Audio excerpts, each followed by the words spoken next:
سلام بچه‌ها، چطورین؟ امروز من و مامان قراره بهتون آموزش بدیم که چطوری یه دونه سیرواویج خوشمزه گیلانی درست کنید. سیرواویج یه دونه از غذاهای خیلی محبوب گیلانیه که کنارش با برنج کته و نونم میخورن.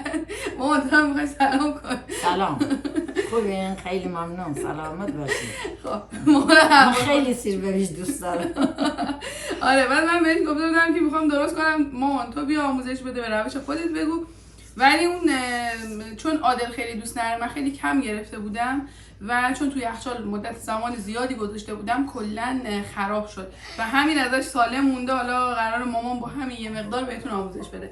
حالا میخوایم مامان دیگه هر چیزی که خودت صلاح میدونی و بگو. اول چیکار میکنیم؟ میشوریمش. اول سیر میشوریم، بعد سیر خرد میکنیم، میریزیم تو مایتابه، بعدا فلفل زرجوی نمک میریزیم، بعد یه ذره میمونه، بعد روغن میریزیم. بعد اول تف میدی، بعد یه تفتی میدیم، بعدا روغن میریزیم. و اینکه تا چه اندازه اینو خورد میکنی؟ الان درشته؟ نه، ریزه. نباید، چون سیرواویج نباید درشت بذاریم. به اندازه اینجوری. مامان گفت من با چاقو هم میتونم، با قیچی هم میتونم. حالا من دیگه چاقو آوردم. حالا همکارمون بیاد از نزدیک نشون بده که برشش چقدریه. چون برگ سیر وقتی که دارین تفتش میدید کلا آب میره، مثل سبزی میمونه دیگه، کلا جمع میشه، چیزی ازش نمیمونه. ولی خب مدل این سیرواویج اینه که بازم ریز خورد بشه، خیلی درشت خوردش نمیکنه. نه، این الان اینجوری خورد کردم این آب میشه. آره این آب میشه دیگه، ولی همین اندازه خوب. آره خوبه، آره همین خوبه. یه غذای محلیه که خیلی درست کردنش راحته و گیلانی‌ها میگم خیلی دوستش دارن و فقط تنها چیزی که اضافه میکنن ادویه ها و تخم مرغ، هیچ چیز دیگه ای نداره. حالا این غذا رو با کته میخوایم بهتون آموزش بدیم. کتم جزو برنجای نوع برنجیه که همه دوست دارن، مخصوصا گیلانی‌ها. نرمه دیگه، روغنی چیزی هم اضافه نمیکنن اصولا. ولی خب برنجیه که تهدیگ خاصی نداره، یعنی یه تهدیگ از خودشه که حالا اینم مامان به روش خودش میگه. من چون داره انجام میده با چاقو، داره سر و کار داره، میذارم انجام بده، بعد روش درست کردن کتم بهتون میگیم. دیگه با برگ سیر چه غذایی درست میکنن؟ سیر قلیه هم خیلی خوشمزه. اینم سرخ میکنیم تو مثل سیرواویج، تخم مرغ میزنیم، بعدن مرغ توش اول مرغ میپزیم، یکم مرغ میپزیم، فلفل زرجوی همین نمک میریزیم، بعد مرغ که یه ذره مثلا پوخ، بعد اینو درست میریزیم تو آبش.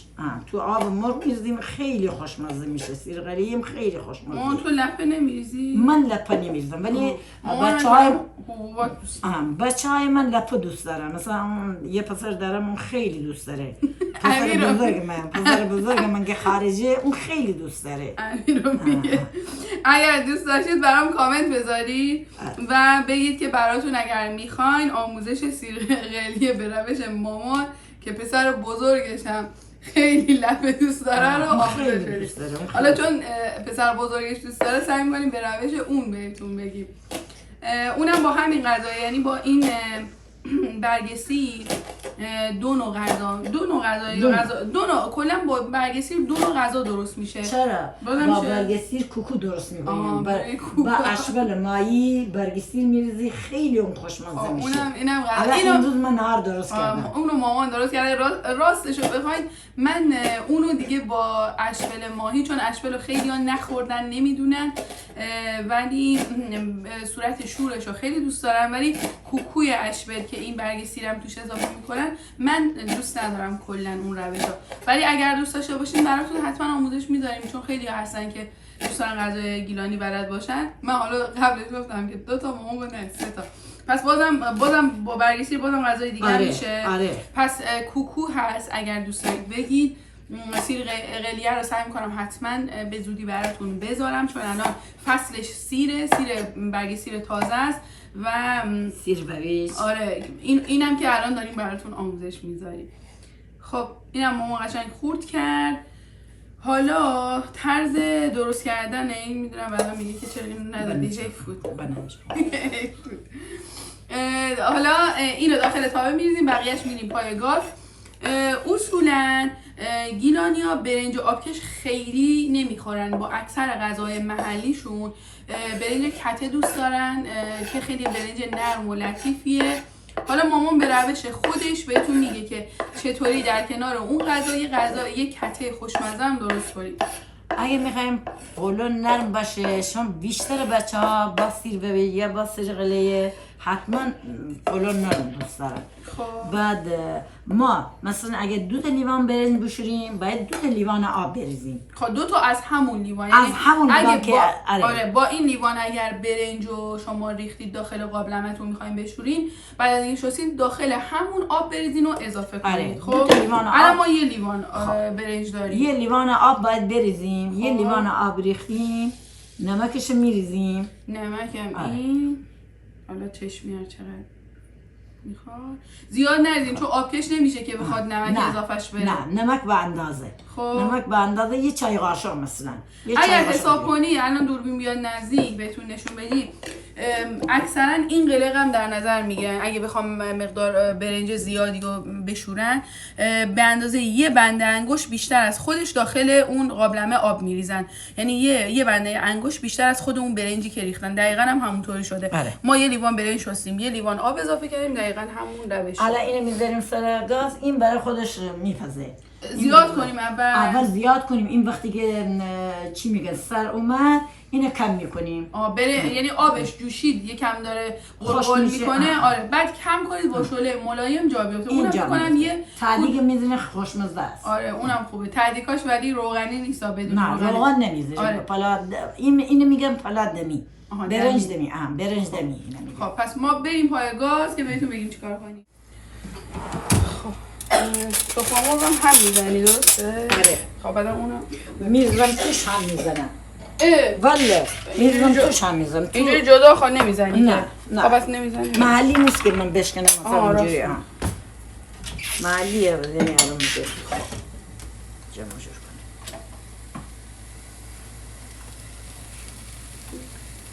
کنه. مامان داره زردچوبه رو میزنه. فلفل بسا؟ آره بریز کم موردش فلفل.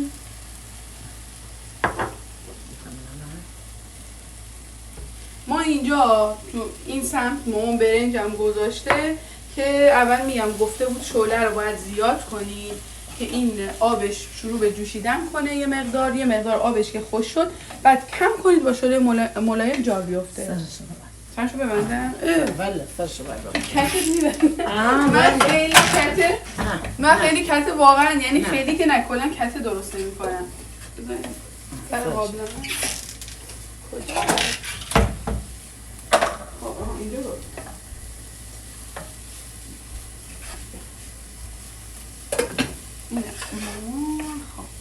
سر این قابلمه هم باید ببندید. نمیدونستم بچه‌ها.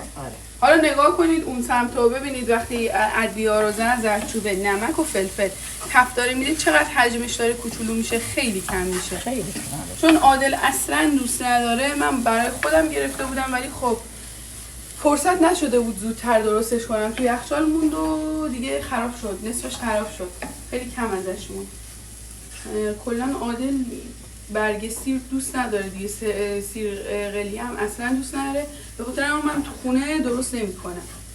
یعنی خیلی چون می‌بینم کسی نمی‌خوره بعد من مجبور میشم 2 نوع غذا درست کنم، انبری میاد درست نمی‌کنم. روغن اون رو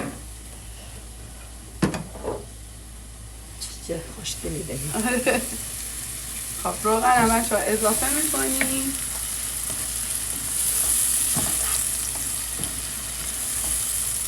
خوبه؟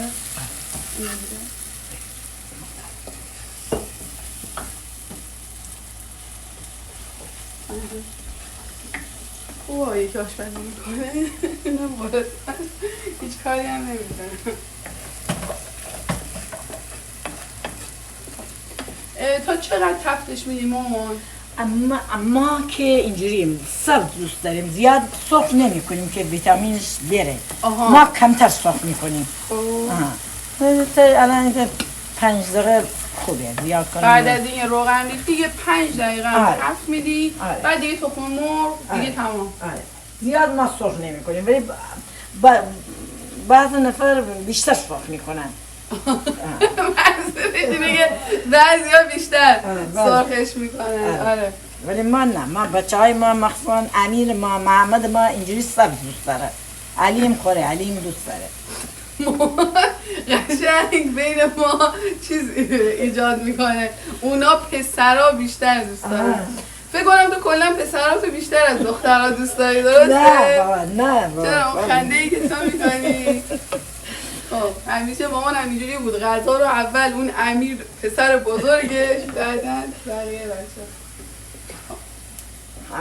من هر شیشته دوست دارم، حتی من دختر بیشتر دلگرمه، پسر دیگه زن میبره زیاد اونجوری نیست، صد مجازه. خب داشت ماما دیگه بهتون گفت، من بهتون نگفتم، ما 6 تا بچه ایم، 3 تا دختریم، 3 تا پسر. آره بچه ها همه را دوست دارم، بچه هاشون همه را دوست دارم. خدایی خیلی عمالی خدایی. خب حالا خودت تو غذای گیلانی کدومو بیشتر دوست داری؟ من سیرغلی سیرویج خیلی دوست دارم. واقعا؟ بله خیلی دوست دارم. قسم میخوره به قرآن. بغل خروش دوست دارم. نه مثلا اگه واقعا تو کل غذای گیلانی بخوای یکی رو بیشتر دوست داشته باشی؟ سیرغلی سیرویج به خدا. با مرزا قاسمی. مرزا قاسمی خیلی دوست دارم. مامان من آموزش گذاشتم بچه‌ها میرزا قاسمی به روش خودم. مامان اصلا پیاز نمیریزه، اصلا گوجه نمیریزه، فقط بادمجون و سیره. آره. مامان به روش خودش اینجوری درست میکنه. اون سری هم تمام گفته بودم مامان چیزی اضافه نمیکنه. دیگه هر کی روش خودشو داره تو آشپزی. خب پس اینطور ببین اینم حالا فعلا هنوز جوش نیومده، در حال جوش اومدنه. آره اینم میگم چون کته خیلی ها دوست داشتن کته درست کنن و واقعا هم قلق من نیست، یعنی من اصلا برنج کته تو خونه نمیخورم، درست نمیکنم، ولی عادل دوست داره چون کلا برنج نرم میشه به خاطر آبی که میریزن و آب کش دیگه نمیشه. خیلی ها دوست دارم. ببین اصلا تفت دادن هیچی ازش. یه ذره از سیر همینه، سیر اصلا جون نداره دیگه. آره هیچ ازش نمونده. من که تو دوست دارم. نه هر جور دوست داری همون جوری درست کن. ما اینجوری خب پس الان تخم مرغ دیگه یه ذره نکم کنی خوب. آره خب یه ذره کم کنی. خب پس اول کلشو با شعله زیاد نه من برای خودم خونه هستم کمتر. آره کم میکنم برای خودم همینجوری نرم این سرخ بشه. خب پس بچه‌ها حرارت پایین باشه بهتره، اونجوری بهتره. خب پس حرارت ما به خاطر اینکه می‌خواستیم زودتر این تایمشو بهتون آموزش بدیم حرارت رو زیاد کرد، وگرنه حرارت پایین باشه مشکلی نداره. حالا مامان میخواد تخم مرغ اضافه کنه. خب من اینو نگه دارم.